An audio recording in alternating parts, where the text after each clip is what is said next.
Hello everyone, आज हम बात करने वाले हैं कि 71st बीपीएससी का जो प्रीलिम्स अभी हुआ है उसके बाद का एक हफ्ता से ज़्यादा का समय अब हो रहा है। लेकिन मुझे पता है कि बहुत सारे लोग कंफ्यूज होंगे और वो सोच रहे होंगे कि अब हम क्या करें, क्योंकि कितने भी हम मार्क्स ला रहे हो पर हमें जब तक ये सिक्योरिटी नहीं हो जाती है, जब तक ये अश्योर नहीं हो जाता कि हाँ हमारा एग्ज़ाम क्लियर हो रहा है, तब तक मन को शांति नहीं मिलती और हम फोकस नहीं कर पाते।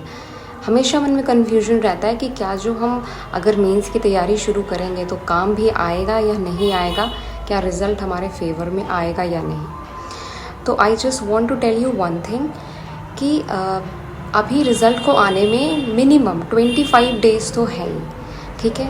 25 डेज़ एंड 25 नाइट्स।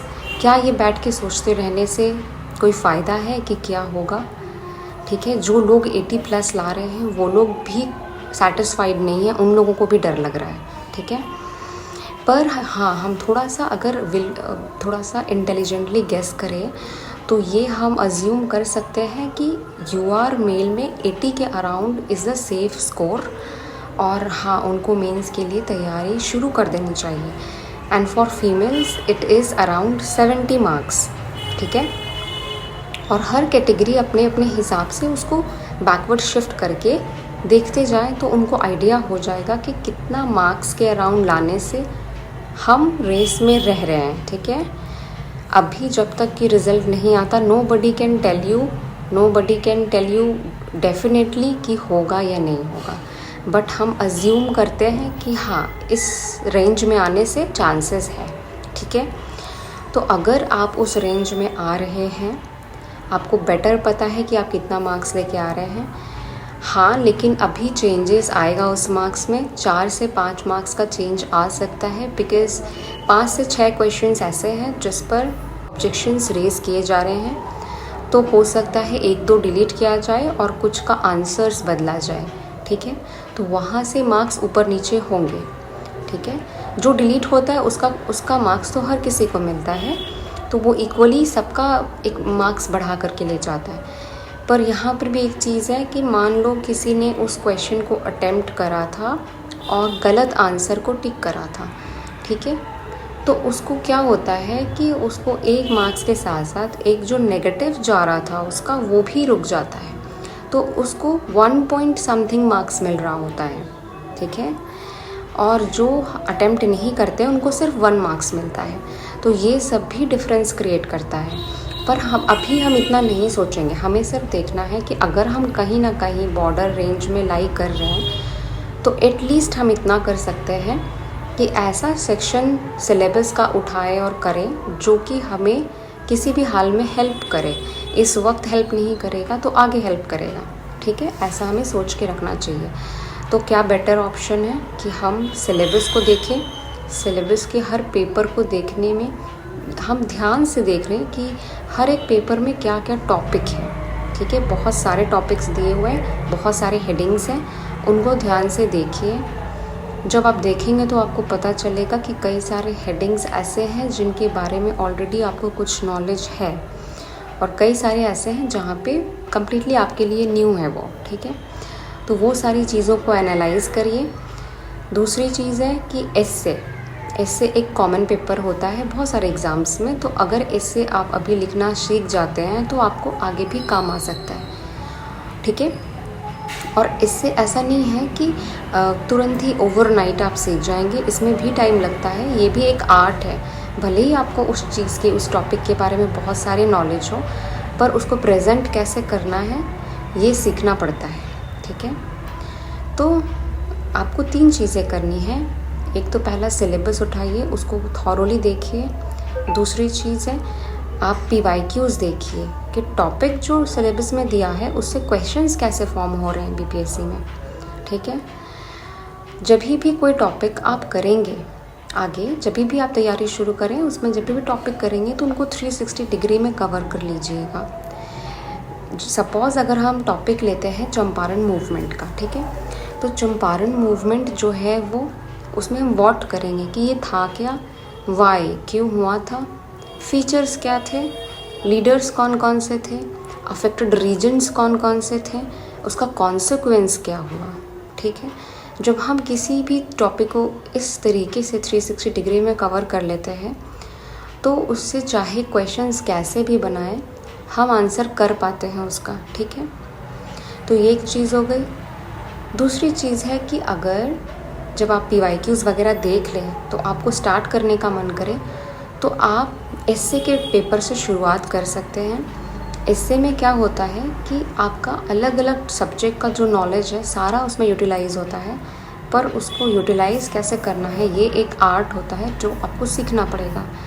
अभी आपने कहीं क्लासेस ज्वाइन नहीं किया है तो आप टॉपर्स का जो आंसर शीट रहता है जैसे विजन IAS पे और भी अलग अलग फोरम IAS पे अलग अलग जो टॉपर्स के आंसर्स लिखे होते हैं उनमें एस्से पेपर में जा कर के आप देख सकते हैं कोई सा भी टॉपिक है तो उस टॉपिक पे उन्होंने कैसे प्रेजेंट किया है अपने नॉलेज को।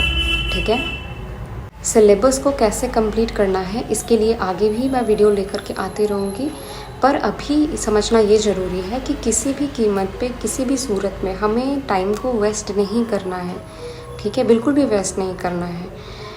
अभी जो लोगों को ये लग रहा है कि इस बार तो हमारा नहीं हो रहा है, मार्क्स बहुत कम आ रहे हैं और कोई भी स्कोप नहीं लग रहा है, तो उनको क्या करना चाहिए, उनको जो अपकमिंग एग्ज़ाम्स है जैसे AEDO और BSSC CGL जो आ रहा है या फिर 72nd BPSC, इन सब के लिए तैयारी में जुट जाना चाहिए। ठीक है, क्योंकि टाइम वेस्ट करने से आपका कोई भी फ़ायदा नहीं है, नुकसान बहुत ज़्यादा है। ठीक है, तो अभी आप जैसे स्टूडेंट्स का जो लाइफ होता है ना वो एक बैटल फील्ड की तरह होता है, हम तब तक लड़ते रहते हैं जब तक हम जीत नहीं जाते हैं। तो इसीलिए एक स्टेज को जीत करके शांति से नहीं बैठ जाना है, आप अभी भी बैटल ग्राउंड में ही हैं। इसलिए अब नेक्स्ट मूव आपका क्या होगा उस पर ध्यान दीजिए। ठीक है, कुछ लोगों के पास ना नॉलेज अच्छा होता है, उनके पास सारे रिसोर्सेज होते हैं, उन्होंने शायद पढ़ाई भी कर रखा है, पर चूँकि आंसर्स लिखना होता है और वो भी बहुत कम टाइम में लिखना होता है। ठीक है, तो उसके लिए ज़रूरी है कि हमारा राइटिंग स्पीड अच्छा हो। तो जिन लोगों को पता है कि वो स्लो लिखते हैं, ज़्यादा स्पीड से नहीं लिख पाते हैं, तो उनको अभी से प्रैक्टिस शुरू कर देनी चाहिए, क्योंकि आपके पास भले ही बहुत नॉलेज हो पर आप उसको प्रेजेंट ही नहीं करेंगे तो फिर एग्ज़ामिनर को पता कैसे चलेगा। आपका कॉपी ही आपका आइडेंटिटी है उस समय में। ठीक है, इसलिए आप ऐसे कर सकते हैं कि जो टॉपिक आपको अच्छे तरीके से आता है उस टॉपिक से ही लिखने की शुरुआत करिए, क्योंकि अभी इस समय आपका फोकस है कि मैं टाइम फ्रेम के अंदर कैसे प्रेजेंट कर सकता हूँ। ठीक है, तो आप क्या करेंगे कि जब आप मेंस के क्वेश्चन को देखेंगे तो उसमें कितना शॉर्ट क्वेश्चंस, कितना लॉन्ग क्वेश्चंस आ रहा है, और उसमें आप अपने हिसाब से उसको बनाएंगे कि कितना टाइम मैं किस क्वेश्चन को देने वाला हूँ। एक शॉर्ट आंसर में मैं कितने समय के अंदर उसको लिखना है मुझे एग्ज़ाम में, ये आप पहले ही डिसाइड कर लेंगे और उसी अनुसार आप टाइमर में उसको टाइम को सेट करेंगे और अपना नोन टॉपिक जो आप अच्छे से जानते हैं उसको लिखना शुरू करिए उस टाइम फ्रेम के अंदर। एक क्वेश्चन खुद से फॉर्म करिए, suppose what are the causes of the Champaran movement and what were the consequences of it, तो उसको आपको लिखना है एज शॉर्ट आंसर और उसी टाइम फ्रेम के अंदर। तो आप लिख पा रहे हैं या नहीं, अगर लिख भी रहे हैं तो क्या जो हैंड राइटिंग है वो लेजिबल है या नहीं, पढ़ने लायक है या नहीं।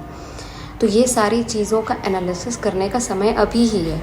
ठीक है, तो किसी भी कीमत पे भले ही इस बार आपका हो रहा हो, आपका मार्क्स अच्छा आ रहा हो या नहीं आ रहा हो, आपको ये समय वेस्ट नहीं करना है। जिनका लग रहा है कि नहीं हो पा रहा है इस बार, वो अपकमिंग एग्ज़ाम्स पे फोकस करें, उनको कैसे डील करना है उस पे फोकस करें।